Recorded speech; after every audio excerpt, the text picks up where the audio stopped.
Ministério da Cultura e CBMM apresentam a 13ª edição do Fliaraxá. Vai começar mais uma atividade do festival. Compartilhe os melhores momentos nas redes sociais.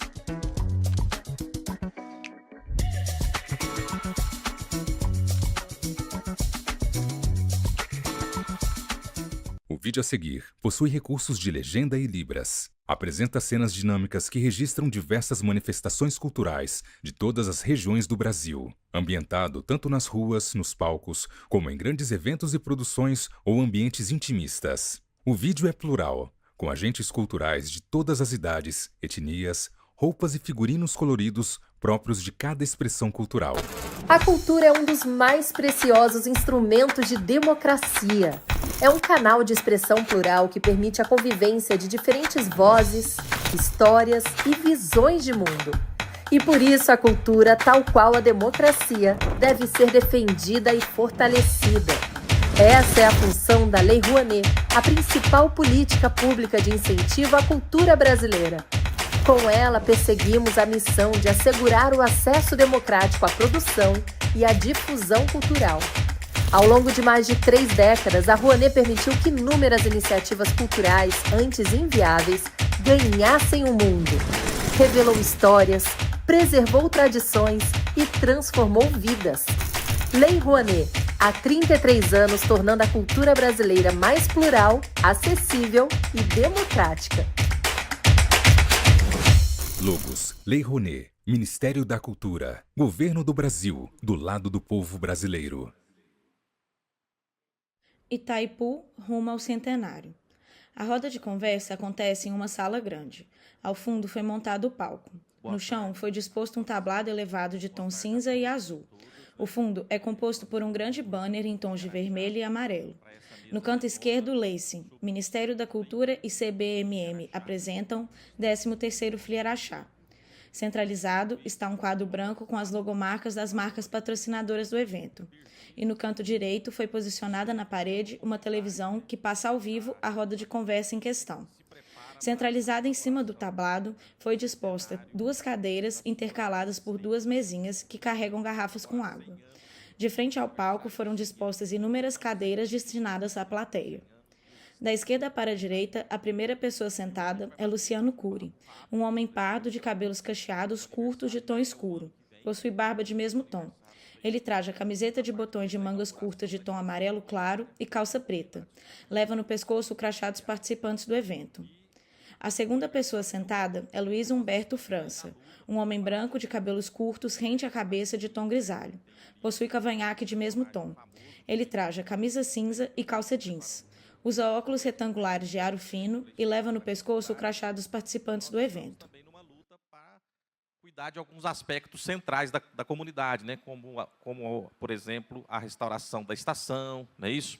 A comunidade passa por um momento importante, mas um momento que também requer cuidados, não é isso? Então, eu vou abrir a palavra agora para um dos nossos convidados. Antes, eu vou explicar por que o Luiz Humberto está aqui, né? Qual que é o motivo dele estar aqui. E o motivo dele estar aqui é que o Luiz Humberto fez uma arte, né? E essa arte foi publicar esse livro aqui, ó. Deixa eu levantar para vocês poderem ver. Esse pequeno livro, chamado A Caçada, que é um livro onde ele conta a história de um famoso bandido que teve lá na região de Itaipu, na década de 80, que causou um grande burburinho, virou notícia regional, estadual, gerou até a primeira perseguição aérea, né, com helicóptero. Foi um vendaval na época, né? Os moradores do Itaipu, né, sabem que foi um episódio que, para o bem e para o mal, marcou bastante lá. Então, ele publicou esse livro. Ele esteve em Itaipu, você era jornalista na época, eu vou deixar ele depois contar os detalhes. E essa história rendeu muito, rendeu bastante, não é isso? E aí ele fez esse livro que é sobre um tema itaipuense, né? Então, esse é, viu, Luiz Humberto, o seu livro é o primeiro livro sobre um tema itaipuense, ok? Que aconteceu lá naquela comunidade, né? Comunidade que parece que não, mas está caminhando para 100 anos, não é isso? Para 100 anos de existência, né? E dentro daquela perspectiva que todas as comunidades merecem o nosso melhor esforço, o nosso melhor zelo, tá? Eu vou deixar o Luiz Humberto falar um pouco sobre a obra dele e já te agradeço demais, tá? Não só por participar da mesa, mas também por ter disponibilizado o espaço para nós na Flia Araxá. Boa Obrigado. tarde, Luciano. Boa tarde a todos e a todas. Sejam bem-vindos ao Flia Araxá na sua 13ª edição. Eu sou Luiz Humberto França, jornalista, escritor, também curador do Flia Araxá. Estou aqui no convite do Luciano, é uma alegria falar de Itaipu, né? É a Fernanda? Fernanda chegou. Chegou a Fernanda? Então, esse livro ele tem dois momentos, né? O momento dos anos 80, quando eu estava iniciando a carreira de jornalista, e cobri toda aquela saga do bandido de Itaipu, que aterrorizou os moradores, né, os avós de vocês, alguns pais, talvez, contem essa história e o temor que teve, né? E agora, como escritor, eu resgatei essa história, criando alguns personagens de ficção para dar um melhor entendimento, para facilitar o entendimento da história, né?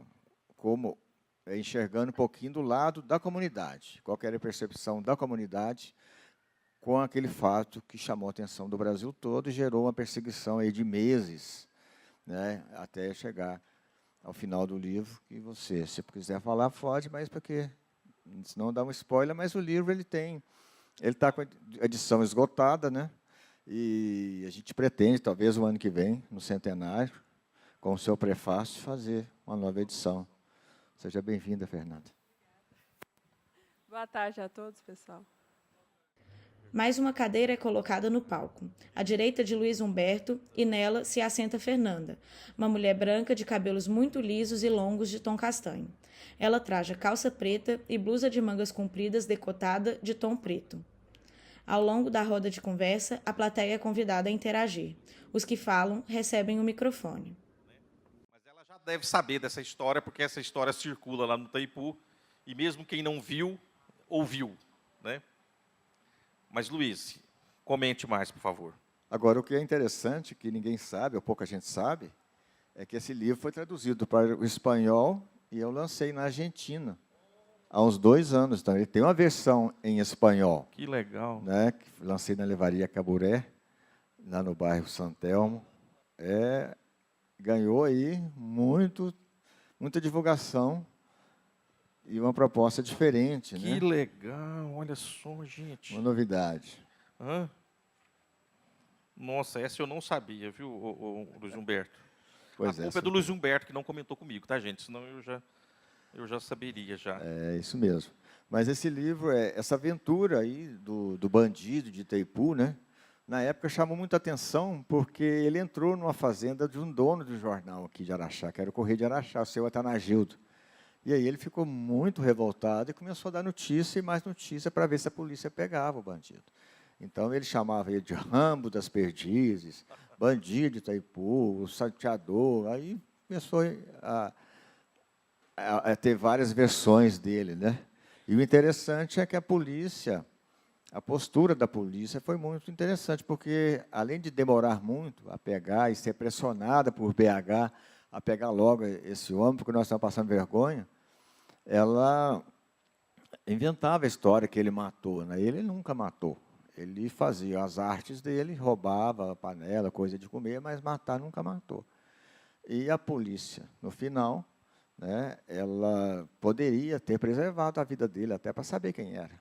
Realmente não preferiu matar do que preservar, e nunca se soube quem ele era. Nunca. Foi levado para o ML de Uberaba, ele foi tirado a digital, foi tirado a barba, foi tirado foto, mas ninguém soube quem ele era. Houve versões, né, de que ele seria, a família teria reconhecido, mas não quis falar, com medo que os fazendeiros exigissem alguma indenização. Então, ficou só o mistério mesmo. Eu vou passar os seus livros para o pessoal ver, tá? Essa do Itaipu em espanhol é ótima, não é, gente? Vou começar aqui com o Marim mais a Vera, para vocês poderem ver, e passar aqui para os demais a versão em português, né? Muito legal, gente. E assim, como é que uma comunidade pequena, né? Uma comunidade pequena é atravessada por uma movimentação policial enorme e e marcou, né? Marcou a memória da comunidade, da cidade de Araxá. Inclusive, o jornalista a que você se refere, o senhor Atanagildo, é o nome dessa biblioteca aqui, né? Exatamente. O nome dessa exatamente. biblioteca que nós estamos agora é o senhor Atanagildo, que eu tive a honra de conhecer, era dono do Correio de Araxá, o jornal que a gente tinha aqui em Araxá, e que a esposa dele também era vinculada a Itaipu, a dona Terezinha. Sim. Interessante também nesse livro é o trabalho de pesquisa, né? Eu fui a Itaipu, conversei com alguns moradores, tem uma casa que eu fui ali para cima da linha de ferro, descendo um pouquinho, um casal muito simpático me recebeu, eu fiquei um tempo lá tomando um cafezinho, conversando com eles, para entender o jeito, né, da comunidade, de agir, de falar, os costumes, né? Porque eu criei no livro uma bodegazinha, uma mercearia, um boteco, né? Então, assim, eu tinha que caracterizar esses personagens mais identificado possível. Criei diálogos, né? Então, eu fiz a mistura de jornalismo com literatura. Peguei o fato dos anos 80, atualizei no sentido de entender o lado dos moradores. Então, eu exigi um trabalho de pesquisa bem interessante. E eu gosto muito de Itaipu, gosto muito de estar lá, né? E fiz há pouco tempo um trabalho na escola, né? Eunice Weaver, com a Academia de Letras, que eu sou membro, e a gente fica muito feliz de poder ir lá. Eu só lamento que ela seja só lembrada pelos políticos na época da eleição. Nem me fale, Luiz Humberto, nem me fale. Pessoal, alguém quer fazer alguma pergunta para o Luiz Humberto, aproveitar que ele está aqui, sobre o livro do Homem de Itaipu? Se alguém quiser fazer alguma colocação, alguma pergunta, só levantar a mão, a gente leva o microfone aí até vocês. Tá bom? Daniel Coelho. Gente, o Daniel Coelho... Ah, tá. É que o Luciano é professor, ele gosta de ficar em pé. Eu sou professor, gente, esse negócio de ficar sentado é meio difícil para mim, sabe? É porque tem que pensar na câmera. Muito bem, desculpa. Bom dia, boa tarde para todos, né? Luciano, meu colega lá do IF. Eu queria saber o seguinte, como foi a repercussão fora de Araxá? Se chegou em Belo Horizonte ou na imprensa nacional, como é que foi o processo para além das fronteiras aqui da região? Perfeito, boa pergunta. A questão é a seguinte, era uma época que não existia internet. Então, as coisas eram mais lentas, né? Saíram nos jornais estaduais, rádios, todos comentavam porque sentiam esse burburinho vindo de Araxá, né? A polícia também dava notícia, porque a polícia daqui cobrava Patos, que era o quartel aqui, né, o batalhão. Aqui não tinha ainda. E Patos sofria pressão de Belo Horizonte para resolver rápido. E a coisa foi se agravando. Ele tinha um modus operandi muito interessante. A polícia demorou muito a pegar, foram aí quase um ano.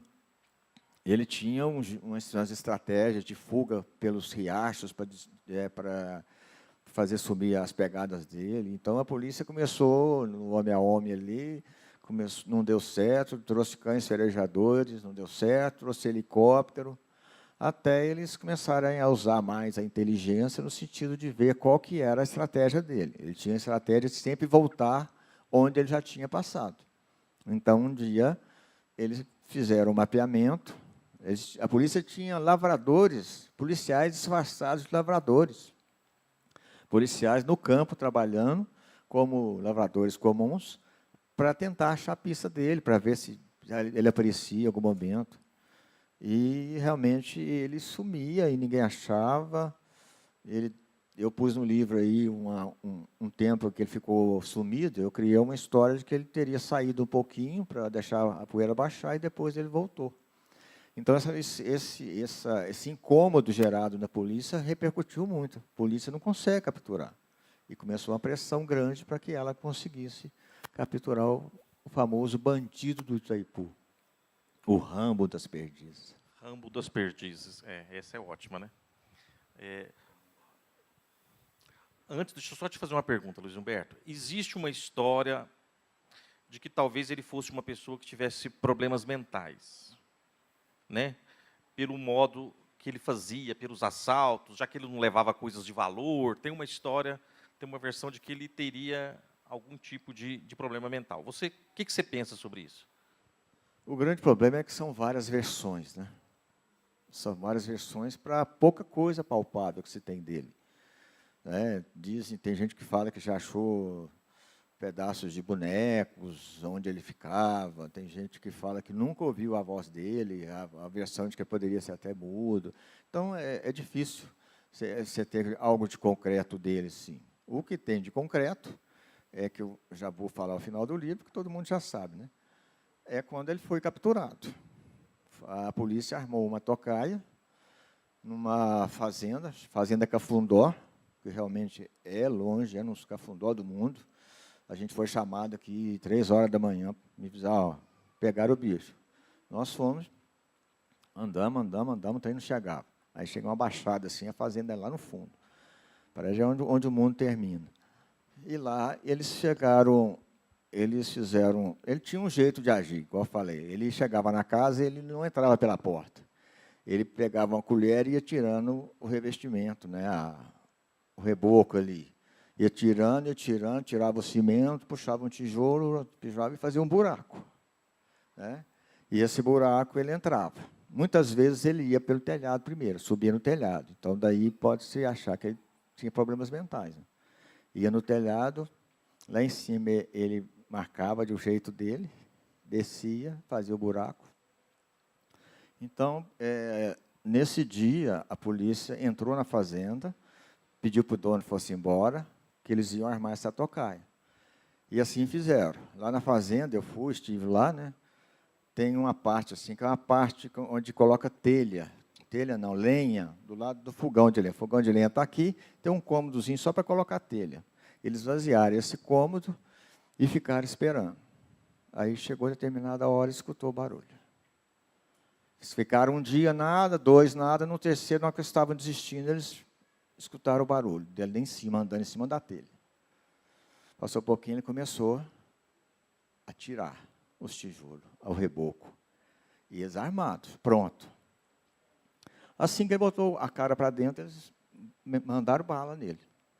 Então, ele não teve chance nenhuma de escapar, de tentar, não, vamos prender ele para descobrir quem é. Não. Eles foram muito, nesse ponto, cruéis, né? E aí ele tentou ainda correr um pouquinho para o quintal, um pomar que tem lá, e lá ele ficou estirado e acabou-se a história. Aí, igual eu falei, ele foi levado para Uberaba, tentaram várias identificações, mas ficou o mistério no ar.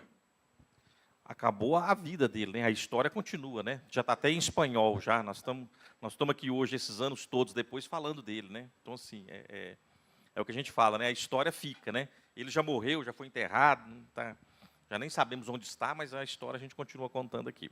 Pessoal, a Fernanda, representando a Associação dos Moradores do Distrito de Itaipu. Fernanda, nós estamos na luta, né? Pelo centenário, não é isso? O centenário é o ano que vem, né? 19 de novembro. Queria que você comentasse a partir da perspectiva dos moradores, né? A gente tem uma missão aí pela frente. Como é que a comunidade está vendo isso? Se a notícia está circulando? Como é que as preocupações, né, Fernanda, que nós temos, né? Fica à vontade, viu? Gente, a Fernanda, orgulhosamente, é egressa da nossa escola lá do Itaipu, tá? Formada aqui pelo Neraxá, né, em enfermagem. À vontade, Fernanda. Obrigado, viu? A gente, né, todo mundo ansioso, né, porque é o centenário, né, de Itaipu. A gente espera que seja, né, comemorado, né, com chave de ouro, né, por todos nós da comunidade. E, assim, a gente espera, né, o apoio da prefeitura, né, com o centenário, né. Eu não sei qual parte, se é do museu, como Barreto, né. Isso, da estação, né. E, assim, a gente espera também que faça a reforma, né, da estação, porque, né, é nossa história, né. Então, a gente espera profundamente, como, né, eles falaram que vão fazer reforma, depois vai ter, né, os cursos extracurriculares, né, que era, né, de artesanato, de violão, né. A gente espera imensamente, porque a gente espera por anos. E a gente nunca teve isso quando criança. Isso era um sonho da gente. E agora é um sonho dos nossos filhos, né? A gente espera imensamente que se cumpra, né? É uma promessa, né, que pode acontecer no centenário, né? Tomara que aconteça. Tomara que aconteça, né? Pessoal, eu queria só interromper a Fernanda um minutinho e registrar aqui a presença do Marim e da Vera, moradores de Itaipu e membros da associação várias vezes. Professor Jales, vereador, egresso da escola. Professora Vanessa, diretora da escola, está aí. Professora Cida e outras pessoas que eu esqueci, eu peço desculpa, tá? São pessoas que estão, né, vinculadas à comunidade, né? E a gente estamos aí nessa expectativa com relação ao centenário, né? Pois é, Fernanda, você comentou a questão da estação. A estação ela foi cedida novamente ao município, então agora ela está nas mãos do município, né? E a gente espera o que a gente já fala há muito tempo, a restauração, né? Porque pelo acordo ela é agora pertencente à Fundação Cultural Calmon Barreto, né? Então ela é patrimônio histórico do município de Araxá, tombado, né? E é claro que a gente fica sempre muito preocupado, né, pessoal? Porque é um bem que, se estragar, a gente sabe que a restauração não é muito simples, né? Ela não é uma... a estação de Itaipu tem a mesma idade da estação de Araxá. Tá? As duas vão aniversariar 100 anos, diferença de 4 dias, a julgar pelo registro que a gente tem, que se fazia na época da ferrovia, né? Aqui em Araxá foi inaugurado 15 de novembro, que é o feriado da República, e lá em Itaipu, 19 de novembro, que é o Dia da Bandeira, né? Então, a gente espera essa questão. Fernanda, por favor. A gente espera isso, né, gente? Que a gente tem muito mais demanda na nossa comunidade, não só essa. Mas, assim, eu acho também, eu já até tinha comentado com o Luciano, às vezes um acervo, né, de memória da comunidade, pegasse uma sala, fechasse, né? Aí pegasse as coisas mais antigas, né, que os produtores rurais têm. Eu acho que seria, nossa, né, seria assim, uma história nossa lá, né? Aí, uma espécie de sala-museu, né? Isso. Eu me coloco à disposição para ajudar no que for possível nessa programação, tá? A Madalena Guiar, da Fundação, é uma pessoa bem atenta a isso. Creio que fará tudo possível, né? Não represento ela aqui, mas como amigo posso ajudar no sentido de a gente pressionar, né, para que haja uma atenção para lá. Um obstáculo que a gente teve, porque assim, gente, toda vez que tem um aniversário, todo aniversário é um momento de reflexão sobre o passado, sobre o presente e sobre o que a gente quer ser no futuro.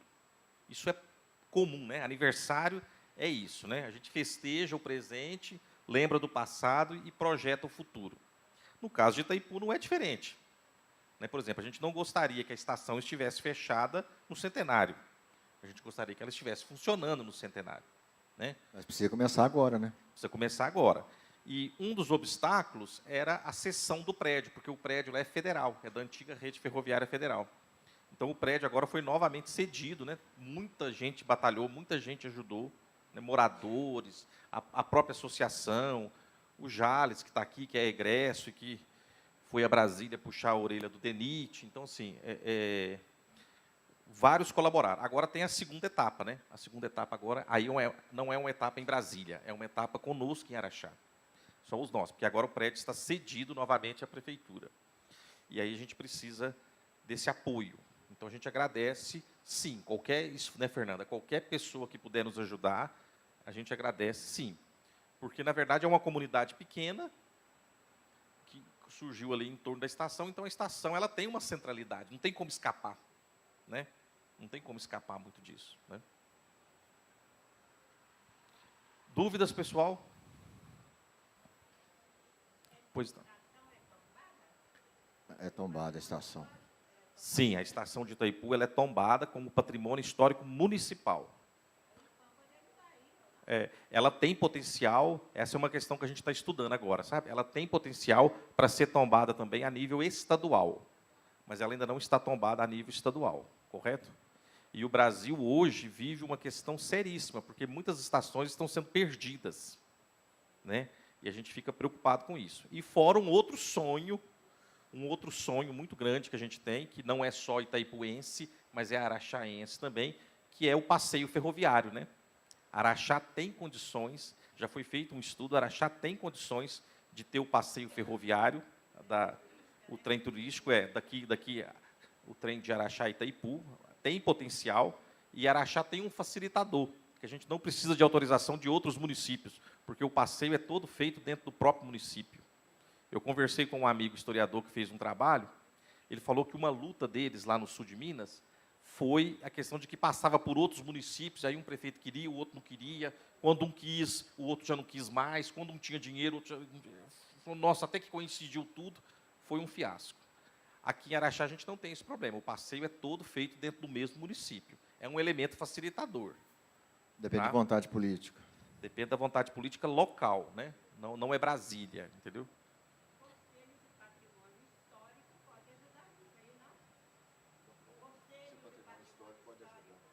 O Conselho do Patrimônio Histórico? O Conselho do Patrimônio Histórico, o trabalho dele é fazer o tombamento, né? E o tombamento já está feito. Agora é um trabalho de restauração.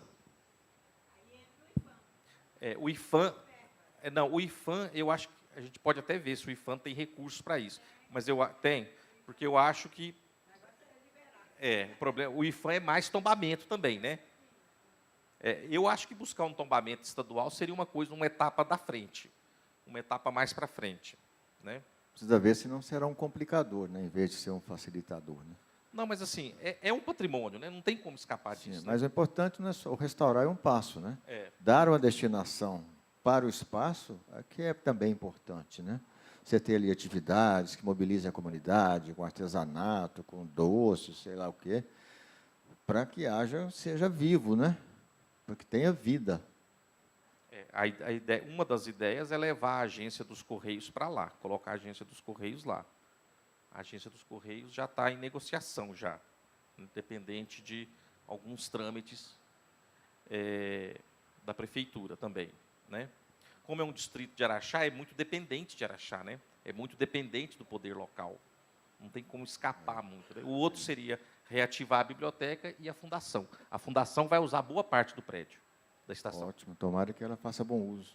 Agora eu queria tirar uma dúvida com você. De onde vem esse amor por Itaipu? Você é de lá? O meu? É uma história longa, né, Vera? Eu comecei a minha carreira como professor na escola de Itaipu, no dia 9 de fevereiro de 1998. Foi meu professor. Fui professor da Fernanda, do Jales, de 2 filhos da Vera, de 3, que estão aqui sentados na frente, e mais de um monte de gente. Então, para mim, foi um vínculo muito forte. Eu lembro até hoje da aula, era uma mesa de mármore, com os pés de metal. Você lembra disso, Vera? Lembro até hoje cor azul. dessa mesa de mármore verde. Então, é um vínculo que eu fui para lá, eu comecei o magistério lá. E eu sou agradecido à comunidade por isso, porque, para mim, foi uma sorte grande, Luiz Humberto. Viu, gente? E aí eu comento isso como professor, tá? Porque eu comecei numa escola pequena, uma escola que os alunos gostavam da escola, e eu pude começar, não sei se eu estou sendo claro, de modo devagar. Eu não caí numa escola grande, enorme, cheia de alunos, que poderia representar um desafio para um professor recém-formado difícil de superar, né? Bacana. Eu vou dar uma de mediador aqui agora, viu? Pois não. Fernanda, me conta uma coisa. Época de eleição, época de eleição, todo mundo vai lá, né? Vai. Todo mundo lembra, né? Com certeza. Os votos de Itaipu fazem a diferença. Faz. É impressionante. Mas depois some? Faz, mas assim, a gente, né, a gente tem muitas coisas lá, mas eu acho que deveria dar uma atenção maior, né, para a nossa comunidade, porque a gente precisa de muita coisa, né? O que, por exemplo, além da estação da questão? Posto de saúde, alguma coisa assim? Posto de saúde, tem um médico uma vez por semana, né? Aí a enfermeira só vai no dia que o médico atende, junto com o médico. Então, lá não tem enfermeira, né, todos os dias. Além também que não tem dentista, né? E na época que tinha, atendia os alunos da escola. atendia a nossa comunidade, então ajudava muito. E também a gente precisava demais do campo de futebol, né? Porque assim, o Ruralão, anos e anos e anos, a comunidade participou, né? Meu pai, meu avô, então assim, participou dos Ruralão e hoje não tem, porque não tem o campo mais, né? O Campo Grande Ruralão, só o de futsal. E também a quadra, porque nossas crianças não têm mais a quadra, porque o vento levou, né? Passou uma chuva muito forte, levou. Então, não tem. Os meninos ficam fazendo educação física lá no sol, entendeu? Então, assim, a gente precisava também, né, de uma quadra poliesportiva, né? Hoje vocês têm uma representação, que é a associação? Sim. É por meio dela que vocês reivindicam. Sim. E em relação à escola, temos a professora aqui, a escola Eunice Weaver foi reformada recentemente. Foi. Né? Ela tem alguma deficiência ou está tudo bem lá? Na escola não tem problema? Não, a escola não tem problema, não, está tudo bem. Que ótimo. Então, o que a gente está fazendo aqui não é uma crítica, tá? A gente está só levantando questões que precisam ser resolvidas sem entrar no mérito político de quem está certo e quem está errado. Só reforçando essa questão das necessidades deles, né, Luciano? É a questão do aniversário, né? Quando eu faço aniversário, eu me pergunto, né, o que eu vou fazer daqui para frente, né? Mas eu acrescentaria um pequeno item à lista da Fernanda. Itaipu é o único distrito que Araxá hoje possui e ele está distante da cidade, do distrito sede, porque ele está lá na divisa com Perdizes. E Itaipu hoje é uma comunidade agropecuária. Itaipu surgiu como uma comunidade ferroviária, mas Itaipu hoje é uma comunidade agropecuária. Então, eu acho, pelo que eu vejo de movimentação e de alguns pais, falta uma creche na comunidade. Porque muitos pais, às vezes, são trabalhadores rurais e querem deixar os filhos para poder... Isso iria alavancar a comunidade, entendeu? Porque tem hora que essa questão... Gente, creche faz falta na cidade, imagina na roça. Né? Então, e não é um aparelho público caríssimo, né? Que precisa fazer lá. A própria prefeitura dispõe de terrenos da comunidade. Então, assim, é um aparelho público que, no meu entendimento, faz muita falta. A escola de Itaipu atende uma parte, oferecendo pré-escola, mas 0 a 3 anos não atende. Tá? E isso, hoje em dia, faz muita diferença, né, gente? Porque, hoje em dia, os pai e mãe, hoje em dia, trabalham duro mesmo. Todo mundo, todos nós, estamos nessa labuta. São muitas carências que precisam ser resolvidas, sanadas, né? Agora, a questão do distrito ser dividido ali por uma linha férrea, de um lado Perdizes e de um lado Araxá, isso atrapalha um pouco? Tem coisa que você vai falar, não, lá é Perdizes. Pois é, eu estou justamente, está aqui a Vera, Marinha, Fernanda, eu estou tentando fazer para o livro justamente um texto para tentar balancear quando foi que Itaipu levou a melhor e levou a pior com essa divisão. Certo? Até onde eu levantei, só mais prejuízo, né, pouquíssimos momentos, como, por exemplo, quando foi fazer a praça em frente à igreja, houve cooperação dos 2 municípios. Está escrito na própria placa lá.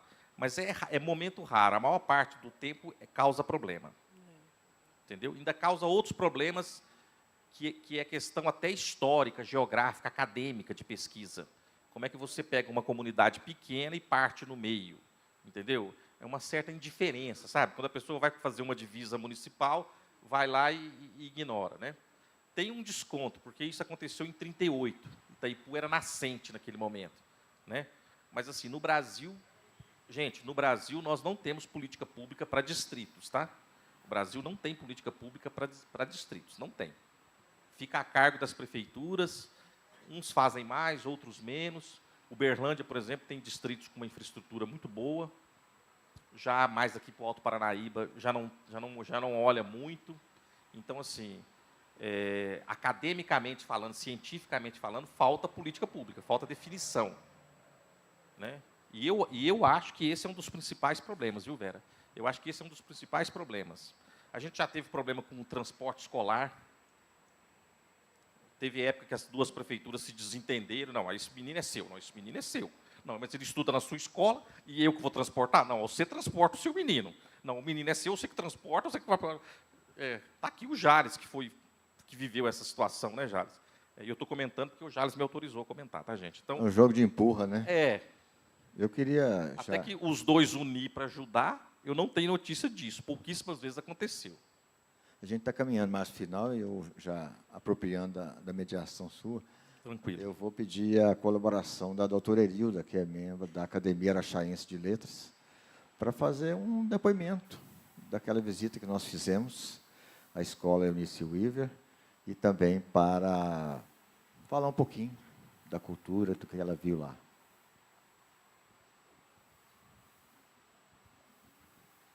O microfone vai chegar para você aí. Boa tarde. Que alegria estar aqui nesse momento. Pessoas diletas, os amigos das letras. E, então, eu tenho uma história muito linda com Itaipu. Uma das primeiras escolas onde eu trabalhei, juntamente com o Luciano. Né, Luciano, nós tivemos lá uma boa temporada. O Jales foi nosso aluno lá nessa época, meu aluno de matemática. Então, foi o início da minha carreira na escola Itaipu. Então, realmente tinha esse problema com o transporte e muitos outros que a gente enfrentou lá naquele distrito, com muita alegria, com muito amor. E depois eu retornei lá após um bom tempo, e a gente já voltou com a Academia Araxaense de Letras. É que eu tenho um projeto, é o Sarau Literário Acadêmico. Então, foi uma alegria muito grande a gente retornar lá. França estava com a gente, nós levamos livros para a escola, levamos a literatura, e os alunos saíram da escola, foram para o Coreto, onde a gente teve a oportunidade de ver, ouvir aqueles maravilhosos alunos com grandes poesias. Lá temos escritores, aquelas crianças maravilhosas. Então, foi uma troca, os acadêmicos com seus livros, com literatura, muita poesia, e lá, então, eles ainda souberam que o nosso Luiz Humberto França, da Academia, o presidente da Asalém, atualmente, a Associação das Academias de Minas Gerais, e os meninos ficaram encantados com aquele livro, contando a história de Itaipu. Muito bonita a história. Eu convidando, naquela época, era até para o Fli Araxá, era um lançamento do meu livro anterior, Poema Amor. E foi uma manhã gratificante, maravilhosa, todos aqueles estudantes com os olhinhos brilhando, né? E a oportunidade de andar ali por Itaipu, um espaço maravilhoso que merece muito respeito, uma comunidade maravilhosa. Então, eu sinto muita saudade daquele tempo das minhas aulas lá com as crianças, dos passeios, e voltei e aí vi que precisa realmente muita coisa lá em Itaipu, né, que nós ainda vamos ter, se Deus quiser. França, muito obrigada pela oportunidade de te lembrar tantas coisas bonitas, doutor Luciano, Jales e todos que estão aqui presentes nesse momento tão importante. Gratidão. Nós que agradecemos, Erilda, pela participação. Realmente foi uma troca muito bacana. A gente viu os alunos com um potencial, um talento muito grande, e muitos netos, né, bisnetos, relembrando essa saga do bandido. Sendo suas considerações finais, tá. Fernanda também. Não, só perguntar se mais alguém quer comentar alguma coisa. Não dá tempo, não. Perguntar? Não dá tempo. Estamos 3 minutos para acabar. Pessoal, o seguinte, Itaipu vai fazer 100 anos em 2026. A luta é para que o centenário seja um momento festivo, mas também um momento de conquistas importantes para a comunidade. Tá? Muitas coisas que eu e a Fernanda estamos reivindicando aqui, falando aqui, são coisas que dependem do poder público, tá, gente? Não são coisas que podem ser feitas diretamente por nós. Né? A questão da cessão da estação, da restauração da estação, elas não podem ser feitas pela associação.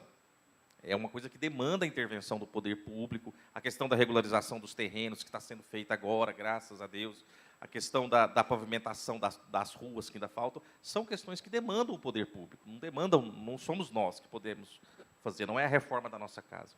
Então, a gente está feliz com o centenário que se aproxima, né? A comunidade vai ficando mais consciente da sua história e da sua importância, né? E a gente espera o melhor e o maior acolhimento possível de Araxá, ok? Porque Itaipu é filho de Araxá. Fernanda? Inclusive, hoje eu estava na feira comunitária de Itaipu, que tem uma vez, né, ao mês, lá na nossa comunidade, na pracinha, em frente à estação. Aí vai a comunidade de Itaipu, do Sonho Azul, da Perdizinha e de Araxá, vender lá. Então, assim, é um momento, nossa, né, muito bom, porque a gente interage, né, todo mundo conversa. Nossa, é bom demais. Até convido a todos para ir lá. Eu vou agradecer a todos, em nome do Luciano, da Fernanda. Muito obrigado pela participação aqui. A gente está encerrando para não atrasar a mesa da OAB, que vem logo em seguida. Obrigado a todos. Obrigado a todos pela presença, gente.